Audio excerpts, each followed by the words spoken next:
ya.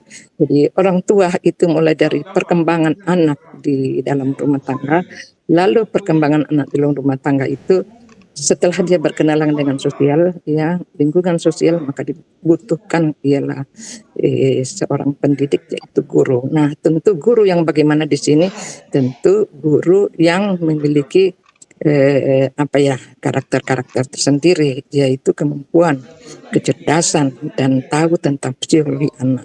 Nah, itu semua sudah mencakup semua itu, ya. Bagaimana supaya pendidikan itu paripurna. Dan saya kira kita membuka babakan ini tentu banyak masalah-masalah yang kita harus ketahui dan mengupas lebih dalam lagi apa yang telah dibawakan oleh dua pemakalah tadi. Silakan host, ya, mempersilakan siapa yang memberikan pertanyaannya. Baik, Prof. Baik, Prof. Terima kasih. Dari tadi saya lihat ada Pak Hamsan. Silakan Pak Hamsan. Kasih ke Bu Siti dulu, Bu Siti dulu. Sebentar saya Bu Baik, Siti dulu. silakan Bu Siti. Bu Siti Mutmina, silakan. Terima kasih. Assalamualaikum warahmatullahi wabarakatuh. Waalaikumsalam. Saya ke pemateri dulu mengenai teori empirisme, nativisme, pergensi, dan fitrah.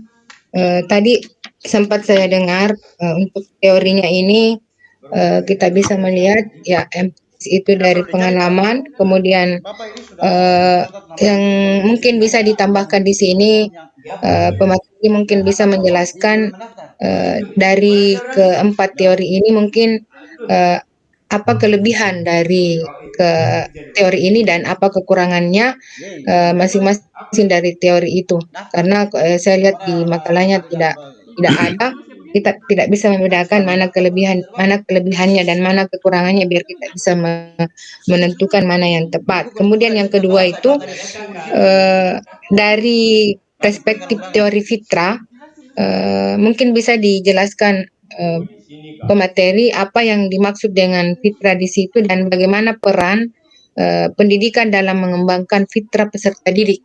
Jadi bagaimana peran pendidikan dalam mengembangkan fitrah peserta didik. Itu untuk pemateri pertama. Kemudian untuk pemateri kedua, tadi saya sempat mendengar ada beberapa tujuan. Yang pertama tujuan umum, tujuan akhir, tujuan sementara, dan tujuan operasional.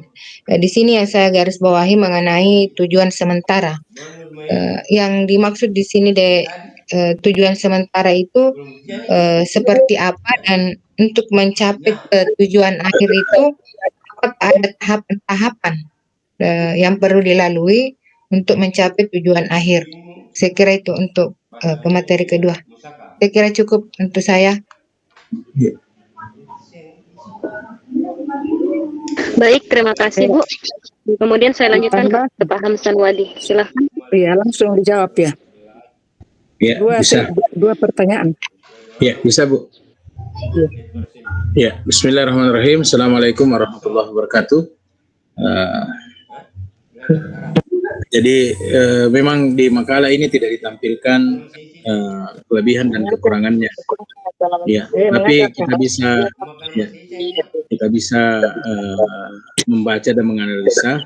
Kalau teori empirisme itu dia terbatas bahwasanya perkembangan peserta didik itu ya lingkungan sentrik, ya, lingkungan sentrik atau eksternal, ya, faktor eksternal. Ya, dia tidak membicarakan tentang potensi-potensi lahir yang dimiliki oleh peserta didik, sehingga ya sangat ya berpatokan dengan lingkungan, bahwa faktor lingkungan bisa mengubah segala-galanya. Ya, padahal tidak seperti itu. Demikian juga tentang ya nativisme. Ya, nativisme itu ya dia internal sentrik, ya, terlalu mengandalkan potensi bawaan yang ada dalam ya diri manusia. Ya, sehingga dia tidak terlalu peduli dengan ya faktor-faktor eksternal. Ya, padahal kita ketahui bahwa ya dua faktor ini ya saling mempengaruhi satu dengan yang lain. Ya, kemudian yang berikutnya tentang masalah teori fitrah.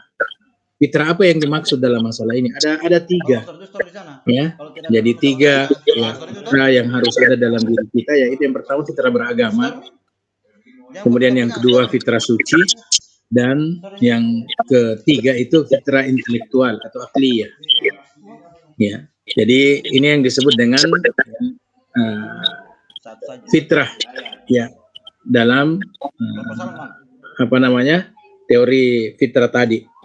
Ya, kemudian bagaimana peran teori fitrah ini dalam mengembangkan pendidikan peserta didik? Ya, jadi saya kira memang sangat berpengaruh ya.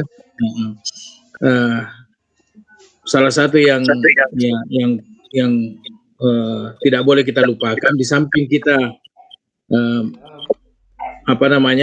mendidik peserta didik kita agar taat beragama, ya, yang mampu menjadikan mereka sebagai insan kamil.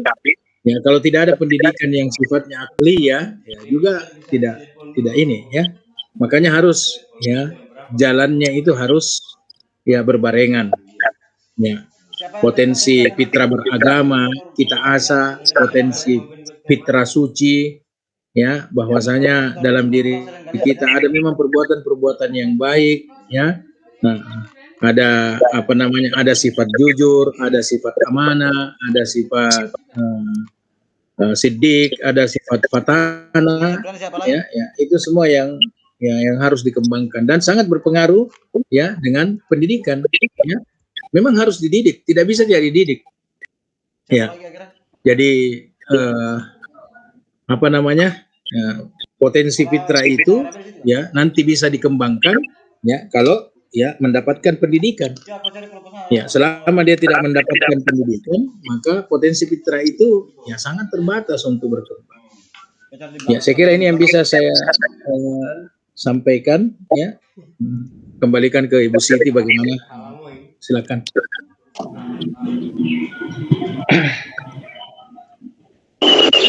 Baik, silakan Ibu Siti, mungkin ada hal-hal yang mau lagi ditanyakan atau disanggah, silakan. Ya, terima kasih Ustaz. Mungkin saya bisa mengambil kesimpulan ini bahwa fitrah yang dimaksud ini itu mencakup potensi-potensi yang positif, ya. Iya. Ya, walaupun potensi-potensi positif itu tetap membutuhkan peran pendidikan. Ya, jadi saya kira cukup untuk jawaban dari judulnya. Ada tadi apa kelebihan teori nativisme? Kata kekurangan. Tadi sudah dikatakan bahwa ya empirisme itu memang dia tidak mendukung tentang pengaruh dari lingkungan. Sebaliknya teori nativisme itu sebaliknya, ya, bahwa fitrah tidak monopoli di situ. Karena kelebihan teori nativisme memang kemampuan memahami bahasa sudah ada sejak lahir. Iya. Ya, dan memang juga sangat terpengaruh dari pendekatan top down, itu orang tua. Dan kemudian juga dalam hal ini memancing kita untuk berpikir kritis tentang situasi-situasi dan pengalaman-pengalaman yang ada di luar. Nah, apa kelebihannya, kekurangannya? Kekurangannya itu ya tuh tidak memperhitungkan situasi dan kondisi di luar. Kemudian teori ini juga tidak mengakui peran pengalaman. Lalu juga teori ini tidak menjelaskan variasi bahasa, padahal satu teori menyatakan bahwa manusia itu memang sudah ada fitrah di dalam pembawaan itu adalah teori bahasa. Itu bahasa, ya. Makanya sudah ada bahasa, itulah tinggal dikembangkan. Tapi itu juga kalau tidak dikembangkan oleh yang bersangkutan, apakah orang tua dengan guru, maka itu juga tidak berkembang. Maka perlu membutuhkan pendidikan. Gitu, ya. Jadi saya kira seperti itu. Kalau teori konvergensi kan dia tidak Perpaduan. melepaskan dari keduanya, tapi dia menggabungkan kedua-duanya. Itu di